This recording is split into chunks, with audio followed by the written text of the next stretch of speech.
안녕하세요. 알로하 클래스의 알로하입니다.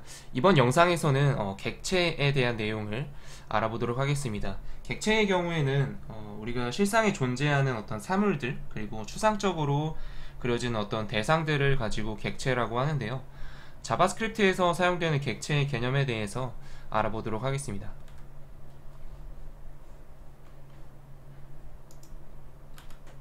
네, 먼저 저희가 객체의 기본 그리고 객체를 사용하기 위한 속성과 메소드들에 대해서 알아보도록 할 거고요. 우리가 그 내용들을 통해서 우리가 실제로 직접 객체를 정의해서 속성을 추가하고 메소드를 추가하고 이 내용들을 사용해보는 내용들에 대해서 알아보도록 할 거고요. 이 객체를 정의하게 됨으로써 우리가 조금 더 다양한 자료형을 사용할 수 있게 되는데요.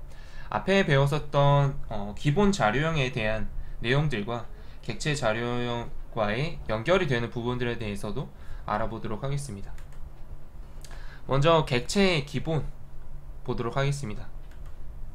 객체라고 하는 것은 우리가 어떤 특성과 기능을 가지고 있는 물리적인 존재나 추상적인 어떤 대상을 우리가 객체라고 부르는데요.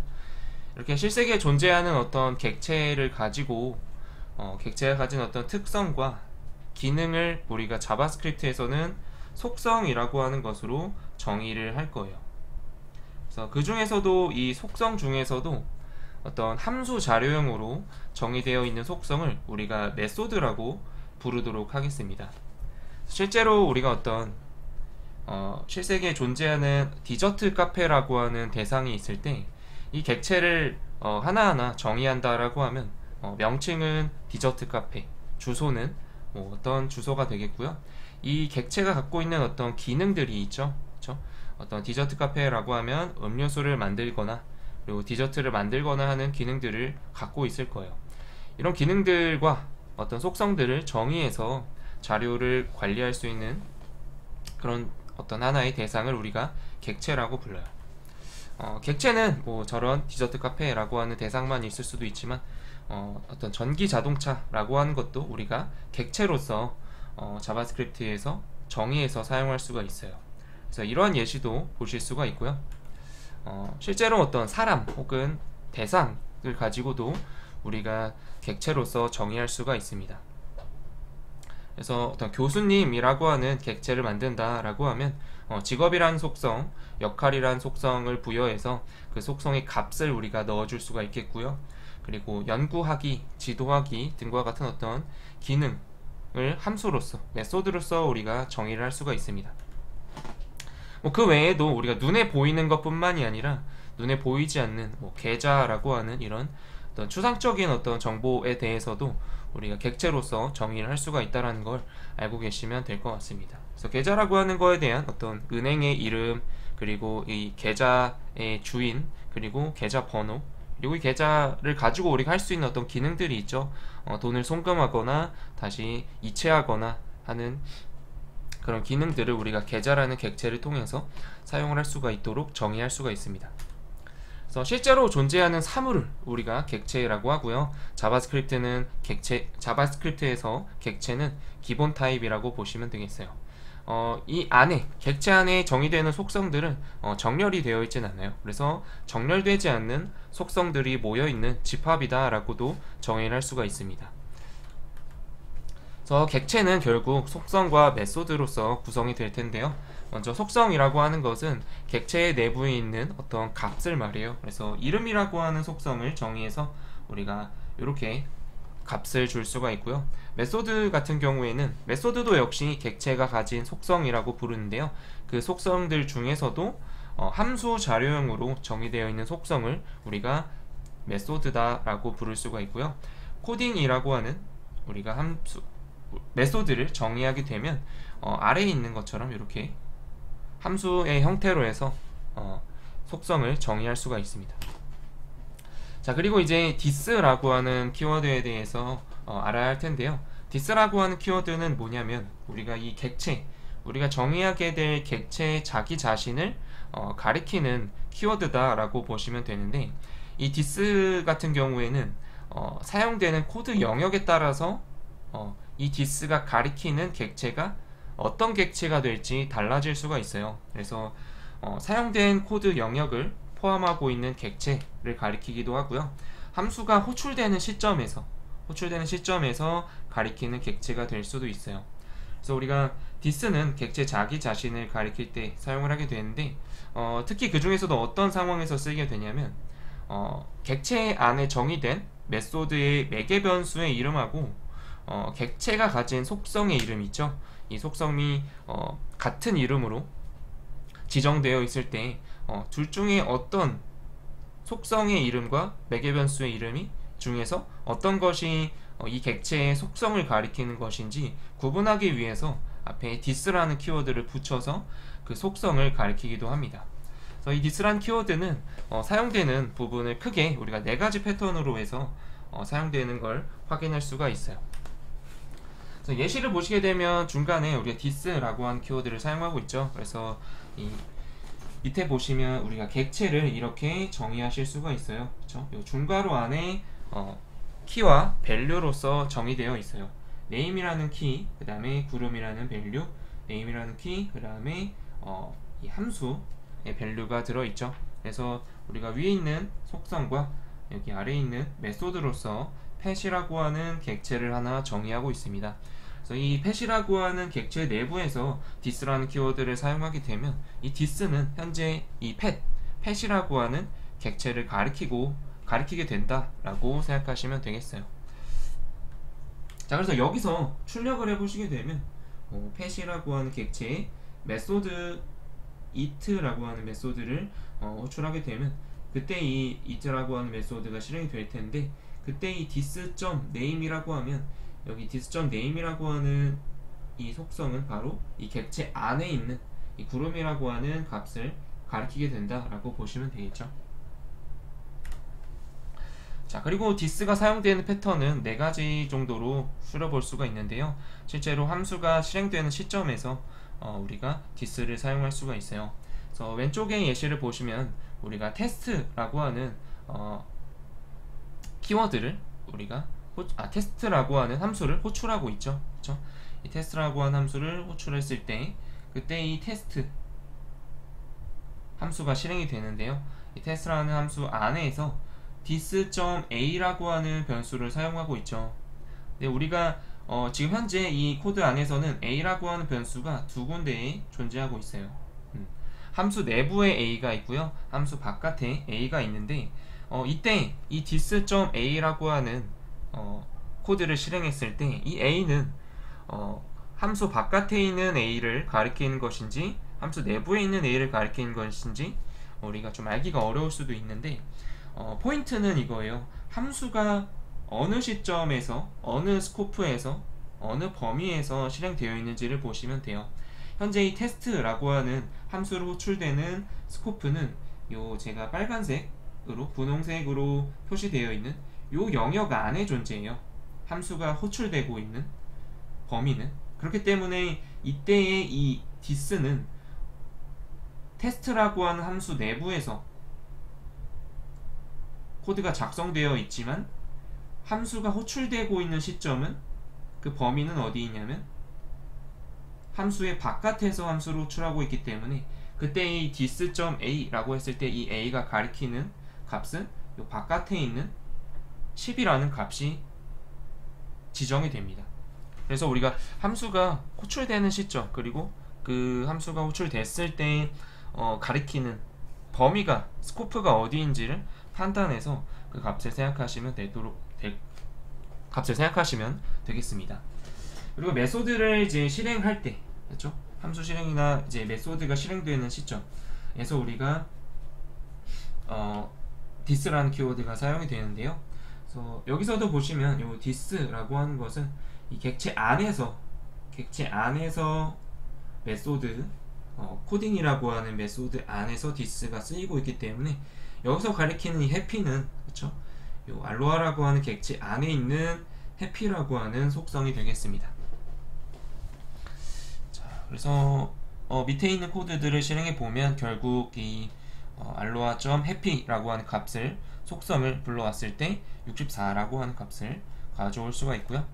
또 생성자를 실행할 때도 우리가 사용하게 되는데, 우리가 아직 생성자를 만드는 키워드에 대해서는 아직 공부하지 않았지만, 다음과 같은 경우에도 왼쪽에 보시는 다음과 같은 경우에도 이 this라는 키워드를 내부에서 사용할 수 있다라고 보시면 되겠어요.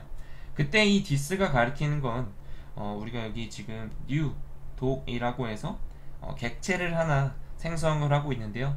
그 객체의 이름을 큐트 독이라고 하고 있어요. 그때 이 유일한 큐트 독이라고 하는 객체, 그 객체를 가리키는 키워드가 바로 이 this라는 키워드가 되겠습니다.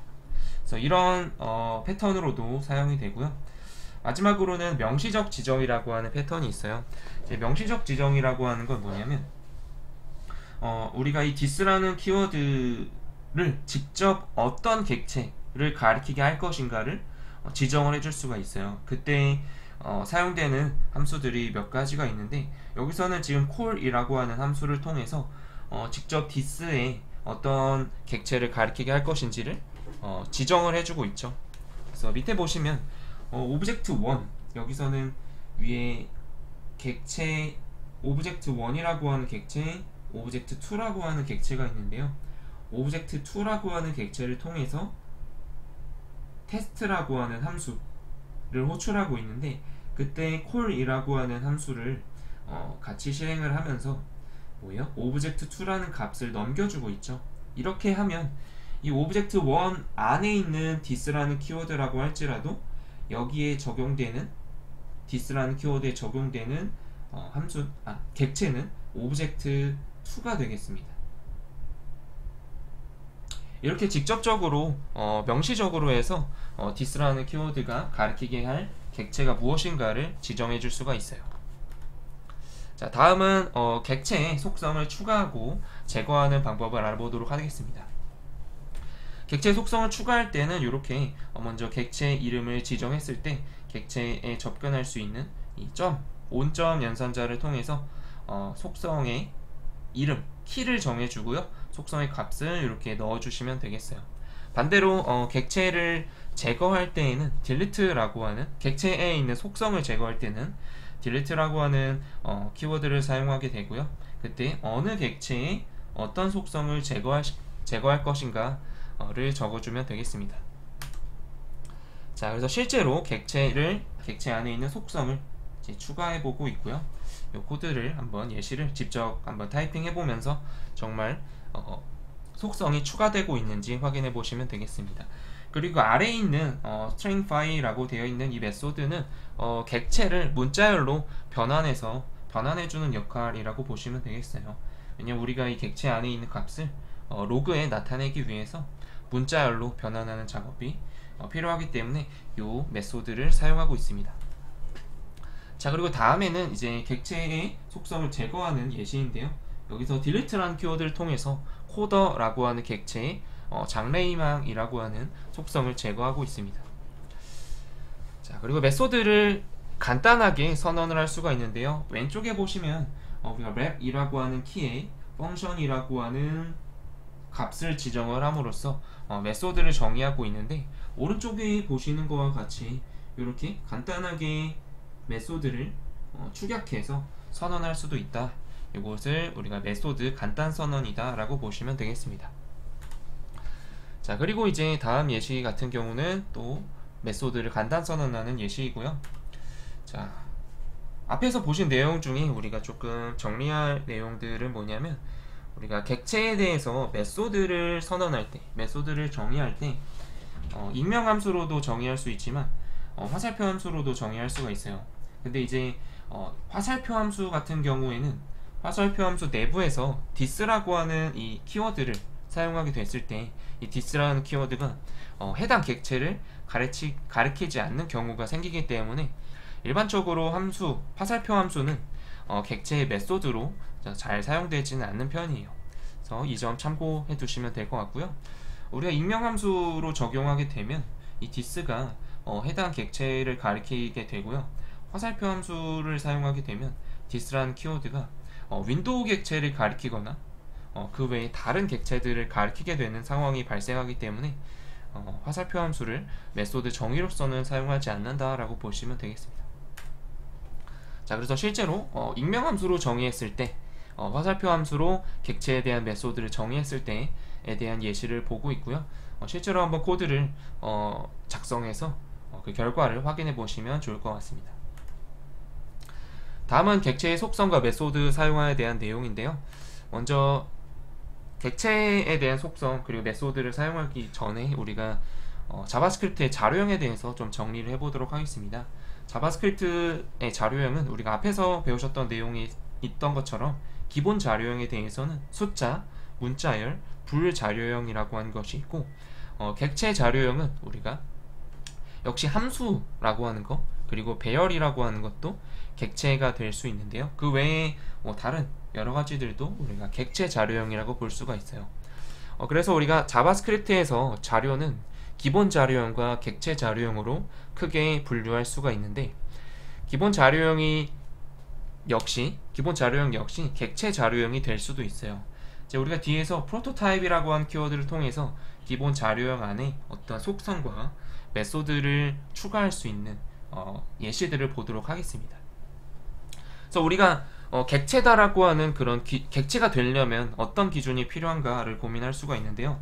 먼저 객체는 이 속성과 메소드를 가지고 있죠. 그래서 기본 자료형이라고 하더라도 우리가 어떤 속성을 가지고 있거나 메소드를 호출할 수가 있으면 걔 역시도 우리가 하나의 객체라고 볼 수가 있는 거죠.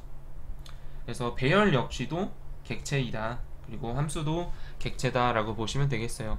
그리고 우리가 간혹 문자열 자료형을 선언했을 때 그 문자열의 길이를 확인하기 위해서 우리가 length라고 하는 키워드를 사용하게 되는데, 그 length라고 하는 키워드를 사용할 때 우리가 str.length라고 하죠. 그쵸? 이렇게 되면 사실 객체가 뭐예요? 속성을 접근하는 형태이잖아요. 근데 사실 이 str이라고 하는 변수는 기본 자료형, 문자열 자료형으로 선언이 되었던 거죠.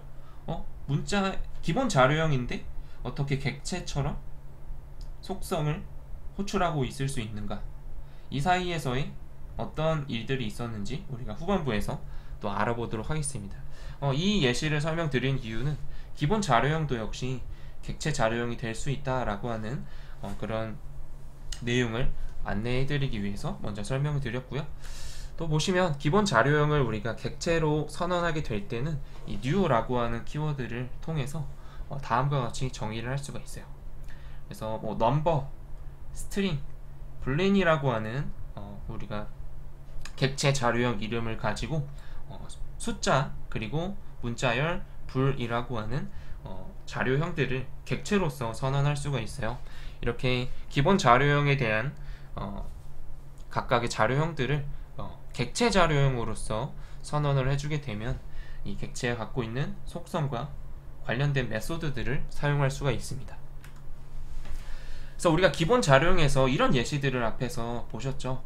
먼저 문자열 자료형 hello라고 해서 문자를 만들어 놓고, 그 다음에 그 변수로서 length라고 하는 문자열의 길이를 호출하는 속성에 접근하고 있는데, 이 과정이 사실은 얘는 기본 자료형인데 마치 객체처럼 어떤 속성을 접근하고 있는 거죠.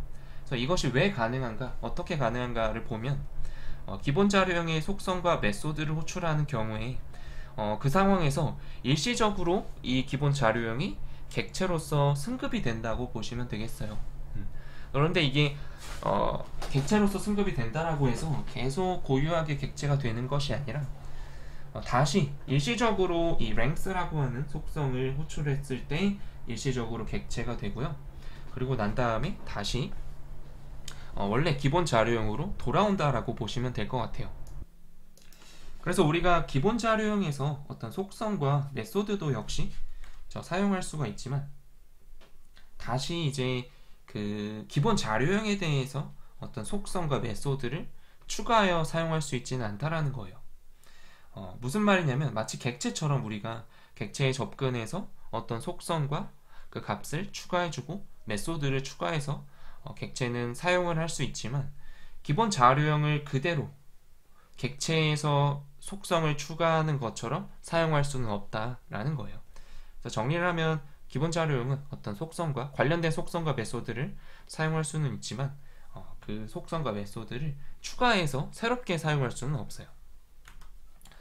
자, 그런데 이 프로토타입이라는 키워드를 가지고 어떤 객체나 기본 자료형에 대해서 속성과 메소드를 추가할 수가 있어요. 그래서 앞에 이야기하고 정확하게 구분하셔야 될 건 기본 자료형만 가지고는 속성을 추가할 수는 없지만 우리가 프로토타입이라고 하는 키워드를 사용하게 되면 어떤 자료형이든 그것이 객체이든 기본 자료형이든 속성과 메소드를 추가할 수가 있습니다. 그래서 추가하는 방법은 먼저 자료형에 프로토타입이라고 하는 키워드를 사용해서 속성 이름, 값을 추가하거나 메소드 이름 그리고 메소드 함수를 추가하면 되겠습니다. 일반적으로 이 자료형이 각각의 속성들을 같이 공유해서 사용하도록 속성을 가질 필요는 없어요. 뭐 넘버라는 속성, 스트링이라는 속성, 불린이라고 하는 속성이 한 번에 같이 공유할 변수가 필요한 경우는 거의 없죠. 그래서 일반적으로는 자료형의 속성을 추가할 필요성이 없고, 그리고 하지만 메소드 같은 경우는 자료형에 대해서 임의로 저희가 추가해서 만들게 되면 다양한 방법으로 활용할 수가 있어요. 기본 자료형이 갖고 있는 어떤 메소드들을 여러 개를 조합해서 유용한 기능으로서 먼저 정의해 놓으면, 그러면 그 추가된 메소드 하나만 사용해도 여러 개의 조합된 메소드를 동시에 사용할 수가 있다는 거죠. 자, 그래서 실제로 이렇게 프로토타입이라고 하는 키워드를 통해서 파워라고 하는 메소드를 넘버라고 하는 기본 자료형에 추가를 하고 있어요. 그래서 이게 보시면 별이 2개 들어간 연산은 자바스크립트의 좀 최신 버전부터 적용되는 제곱 연산이에요. 그래서 우리가 파워라고 하는 메소드를 추가함으로써 우리가 제곱 연산을 파워라고 하는 함수로 우리가 단지 이 a라고 하는 뭐예요? 숫자형 기본 자료형을 사용하고 있지만 얘를 가지고 파워라고 하는 함수를 바로 사용할 수가 있게 된다는 거죠. 다음 예시도 보면 문자열 안에 어떤 문자가 포함되어 있는지 찾아내기 위한 컨테인이라고 하는 메소드를 추가하고 있어요. 그때도 역시 프로토타입이라고 하는 키워드를 사용해서 추가할 메소드 이름 컨테인 해주고, 그 안에서 인덱스 오브라고 하는 함수를 사용해서 우리가 인덱스 오브는 특정 문자열이 해당 문자열의 어느 위치에 있는지 그 인덱스를 반환해 주게 돼요. 그렇죠? 그래서 우리가 이 안에 인덱스 중에서도 가장 첫 번째 만나는 문자열의 인덱스를 가져오게 되는데, 그 인덱스가 한 번이라도 포함이 되어 있으면 그 인덱스가 0이 아니라 음수가 아니라 0 이상의 값을 갖고 있다라고 하면 문자열이 해당 문자열에 포함이 되어 있다라는 걸 우리가 파악을 할 수가 있는 거죠.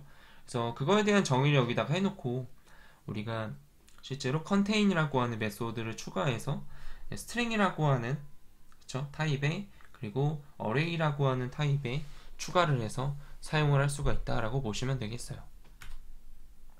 자, 그 외에도 우리가 기본적으로 자바스크립트에서 제공해주는 여러 가지 객체들 중에서도 우리가 넘버 객체가 있는데요.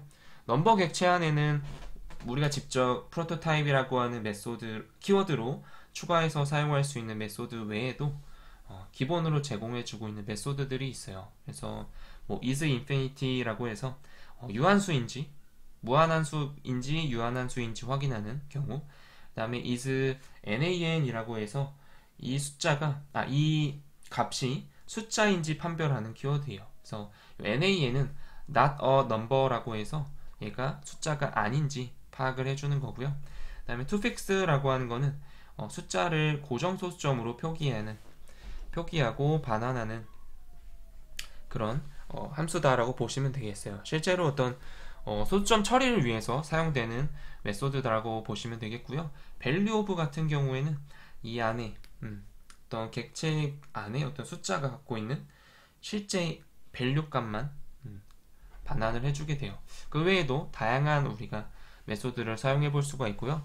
이거에 대한 예시들이나 이런 것들은 우측 상단에 나와 있는 링크를 클릭해서 실제로 한번 예시들을 한번 보시는 것도 도움이 되겠습니다. 자, 그 다음에 스트링 객체인데요. 스트링 객체에서도 주로 사용되는 캐릭터 at, 그 다음에 index of라고 하는 메소드들이 있습니다. 캐릭터 at은 특정 인덱스에 위치하는 단일 문자를 반환해 주게 되고요. index of는 반대죠. 객체에서 주어진 그 문자열과 일치하는 첫 번째 인덱스를 반환해줘요. 자, 그리고 split이라고 하는 메소드는 우리가 객체를 지정한 구분자를 이용해서 여러 개의 문자열로 나눠주게 돼요. 그래서 배열로서 반환이 되고요. trim이라고 하는 메소드는 문자열의 양 끝에 있는 공백을 제거해주고 valueof라고 하는 메소드는 실제 이 객체가 가진 원시값을 반환해준다. 그리고 얘 같은 경우에도 링크를 들어가셔서 한번 실제 예시들을 보시면 좋을 것 같습니다. 마지막으로는 제이슨 객체라고 하는 건데요.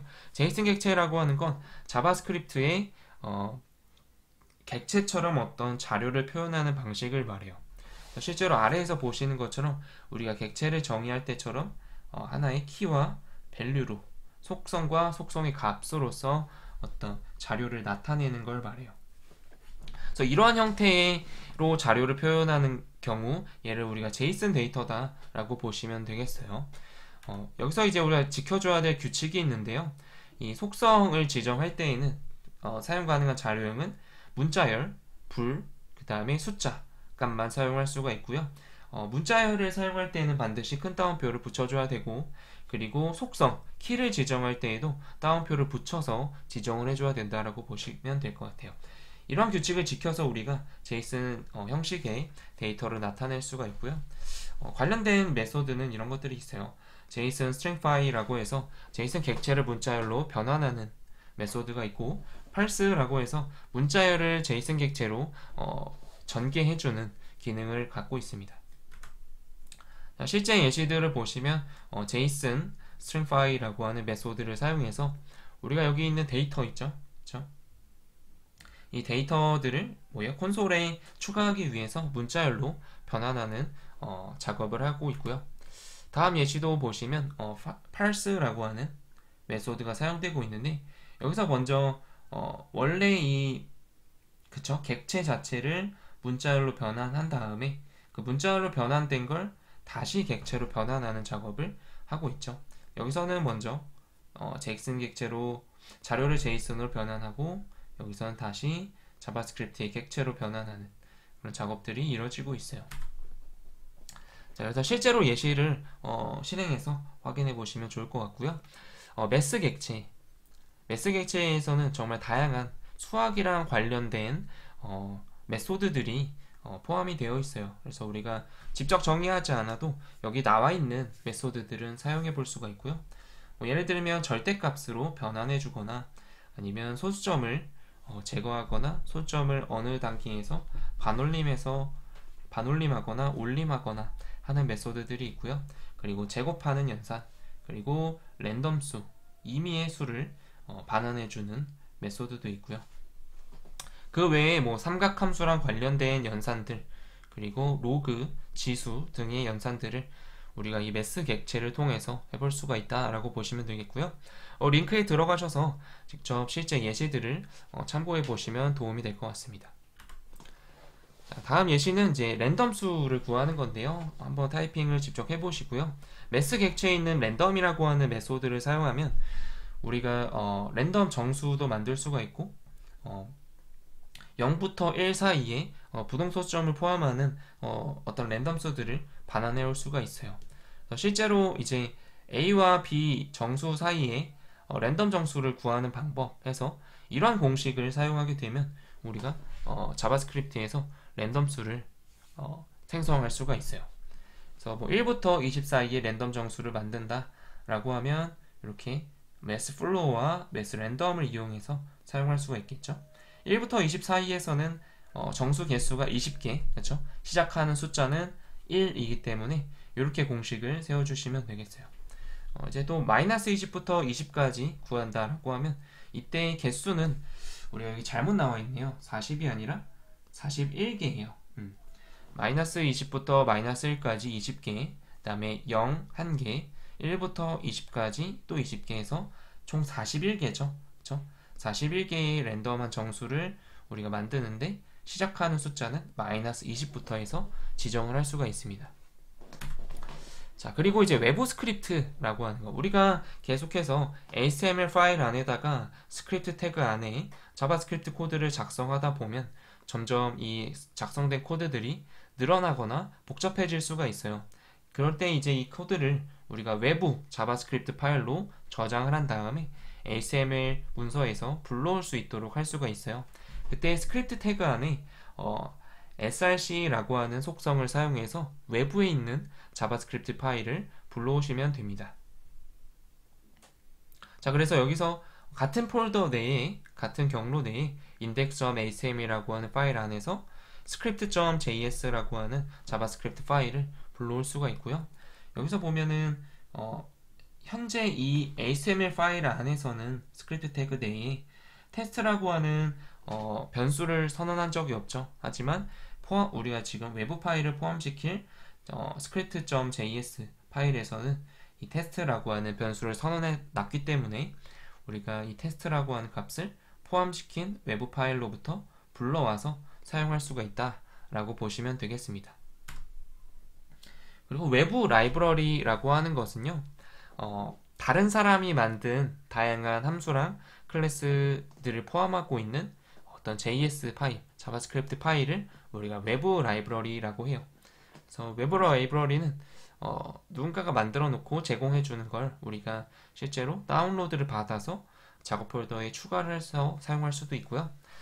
외부 라이브러리 사용하는 방식은 크게 두 가지라고 보시면 되겠어요. 먼저 CDN 방식, 그리고 방금 설명드린 파일 전용 방식이 있습니다. CDN 방식은 우리가 해당 파일을 접근할 수 있는 경로를, 이 웹에 있는 URL 경로를 포함시켜서 src 속성에 포함시켜서 정의하는 방식이고요. 그래서 CDN 링크만으로 해당 파일을 우리가 매우 빠르게 다운로드 받아서 사용하는 방식을 말해요. 그래서 이렇게 적용하게 되면 따로 파일을 다운로드 받고 그걸 작업 폴더에 추가해주고 하는 작업들이 최소화되겠죠. 직접 추가해줄 필요가 없기 때문에 코드만으로도 우리가 바로 사용할 수가 있다는 장점이 있습니다. 파일 적용 방식은 실제로 해당 라이브러리를 제공해주고 있는 사이트에서 파일을 다운로드 받아서 작업 폴더에 추가해서 그 외부 스크립트 파일을 불러오는 방식으로 적용하는 방식이라고 보시면 되겠습니다. 앞에 설명드린 CDN이라고 하는 것은 어떤 기술이냐면요, 전 세계에서 여러 지역의 이 외부 라이브러리를 제공해주기 위해서 여러 곳에다가 해당 파일을 미리 준비해 놓고 그 사용자가 이 라이브러리를 요청한 그 지역, 사용자의 이 지역과 가장 가까운 지역에서 데이터를 전송해주는 이 통신 네트워크를 우리가 CDN이라고 불러요. 그래서 컨텐츠 딜리버리 네트워크라고 해서 이런 기술들을 이용해서 우리가 외부 라이브러리를 조금 더 빠르게 다운로드 받아서 사용할 수가 있다라고 이해하시면 될 것 같습니다. 이 외부 라이브러리를 사용하다 보면 min 버전이라고 하는 것이 있는데요. min 버전이라고 하는 건 우리가 이 외부 라이브러리의 어떤 소개 내용이라든가 코드들의 어떤 여백이나 어떤 내용들을 가장 최소화해서 압축을 해서 제공해주는 버전을 우리가 min 버전이라고 불러요. 자, 그래서 외부 라이브러리 중에 이 책에서는 로다시라고 하는 라이브러리를 예시를 들고 있는데요. 로다시 라이브러리는 자바스크립트 유틸리티 라이브러리이고요. 어떤 데이터를 쉽게 다룰 수 있는 기능들을 제공해주고 있어요. 예를 들면 정렬을 한다거나 데이터를 중복되어 있는 데이터를 제거한다거나 이런 기능들을 가지고 있고요. 어레이, 컬렉션, 데이트 등과 관련된 내용들을 제공하고 있습니다. 실제로 링크에 들어가셔서 관련된 이 로다시 문서, 도큐먼트 사이트에 들어가서 사용하는 내용들을 더 공부해 보시면 도움이 될 것 같습니다. 실제 이제 여기 나와 있는 예시는 로다시라고 하는 외부 라이브러리를 이용해서 우리가 여기 지금 생성되어 있는 객체들을 가지고 프라이스, 가격을 기준으로 해서 이 소트 바이라고 하는 메소드를 호출해서 우리가 프라이스를 기준으로 해서 안에 있는 데이터들을 정렬을 하고 있는 기능을 사용하고 있습니다. 실제로 보시면 우리가 가격이 여기 18,000원, 26,000원, 30,000원, 25,000원 해서 뭐 오름차순이든 내림차순이든 정렬이 되어 있진 않죠. 하지만 이 로데시의 소트바이라고 하는 메소드를 사용하면 우리가 오른쪽에 실행 결과를 보시는 것처럼 정렬을 할 수가 있다는 걸 확인해 볼 수가 있습니다. 자, 오늘 수업은 여기까지 하고 마치도록 하겠습니다. 감사합니다.